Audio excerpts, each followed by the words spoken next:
Hi there, couch potatoes. Welcome back to another couch band video. I've been recently playing a new game from Steam called Hob. I believe it came out in 2017 by the people that made Torchlight, I think. I've had my eye on this game for a while, and it's recently gone on sale on Steam for about $6 Australian. So I thought, why not give it a go?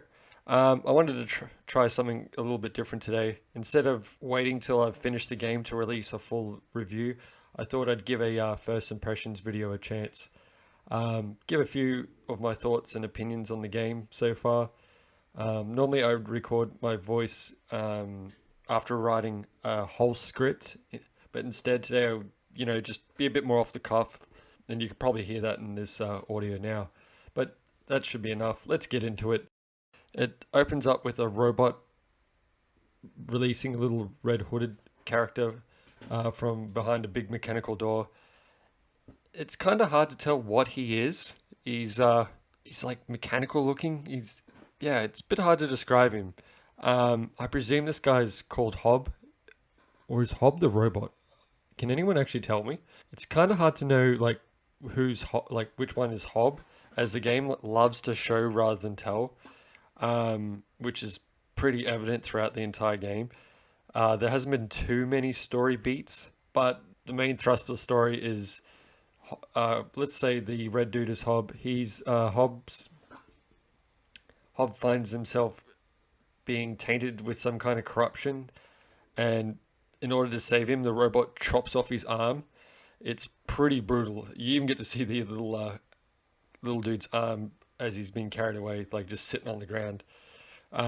It's really gnarly. But in return, the robot donates his own arm to Hob, which is pretty cool. And then it leads to this grand exploration kind of game with heaps of platforming. Movement and exploration feels reasonably smooth for the most part. When you're running around, and it feels pretty nice. It's only when you start platforming and jumping from one platform to the other that the game can feel like a tiny bit janky, just because it feels a little imprecise. It kind of gives me the same vibes as when you play Assassin's Creed, when you're climbing buildings and you want to jump from like one point to another further up the wall, but instead your character, for whatever reason, like jumps away from the wall and dies. It like falls to his death. It's the same kind of jankiness. It can be really irritating at times, regardless of the game. But otherwise, it does feel reasonably smooth. It does have like a nice little touch where if you just happen to run off the edge, Hob will throw out his big mechanical arm and catch himself, mitigating some fall damage or even death, which is nice. The progression feels a bit more like Metroidvania or Zelda-like. Some of the areas are a bit gated, or you can't move forward until the next part of the story, or you can't get to that one chest unless you've got the right abilities to progress. It's very nostalgic for me in the sense that it reminds me a lot of Jak and Daxter on the PlayStation 2. It has a very similar kind of gameplay where you're platforming to move from one point to the next to progress the story. Mixed in with a bit of combat, except Jak and Daxter uses guns, whereas this you're using a sword and his big old mechanical fist. The sword's like quick attacks, where the fist is slow and does like a heavy attack. If you charge it up, you can often like take out small enemies in one hit. The few different enemies that I have encountered have had distinct attack patterns from one another, which is nice. In terms of progression, as you move through the game, you'll find these little chests or vaults that contain a type of currency that you can spend on improving Hob, from anything from his moves to giving him new outfits, I think. There's also items you can find and collect that'll upgrade your health and energy bars. It's very similar to like Zelda in that respect. In terms of the platforming, there's also a few puzzles that I've encountered.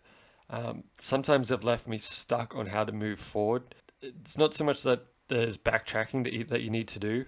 It's more that I've missed a point and then I've backtracked to look for the way to move forward, thinking I'd missed something, but it was like right in front of me the whole time. The visuals I would call cell shaded. I don't know if that's the correct term. I've come across a couple of vistas that you can just look out into the distance.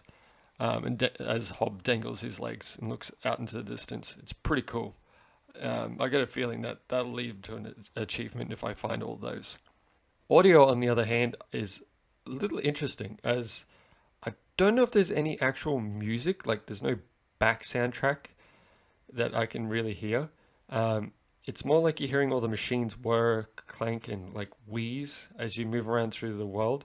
It really makes you feel like you're there. It's like super immersive. It took me a while to realize that there isn't any music playing.